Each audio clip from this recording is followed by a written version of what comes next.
কে সেরা top one মেহেদি নাকি leave gaming? সম্প্রতি মেহেদি ভাই আরএসকে টিমের বিরুদ্ধে লাস্ট 1 vs 3-তে তার পারফরমেন্স দেখিয়ে প্রশংসার জোয়ারে ভাসছেন। অন্যদিকে লিভ ভাই বিভিন্ন কন্ট্রোভার্সিতে গিয়ে নিজের ফ্যান বেসকে হতাশ ছাড়া কিছুই করছেন না। তার উচিত ছিল এইসব বাদ দিয়ে সামনে এগিয়ে আসা। সম্প্রতি কাস্টার জয় ব্রো মেহেদি ভাইকে নিয়ে প্রশংসা করতে দেখা গিয়েছে।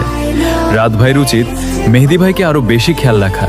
ও কি মনে হয়, টপ এক মেহেদি ভাই কি সাপোর্টার রোলে ঠিক আছে নাকি তাকে অন্য রোলে দেওয়া দরকার? কে সেরা টপ ওয়ান মেহেদি নাকি লিভ গেমিং? সম্প্রতি মেহেদি ভাই আরএসকে টিমের বিরুদ্ধে লাস্ট 1 vs 3-তে তার পারফরমেন্স দেখিয়ে প্রশংসার জোয়ারে ভাসছেন। অন্যদিকে লিভ ভাই বিভিন্ন কন্ট্রোভার্সিতে গিয়ে নিজের ফ্যান বেসকে হতাশ ছাড়া কিছুই করছেন না। তার উচিত ছিল এইসব বাদ দিয়ে সামনে এগিয়ে আসা।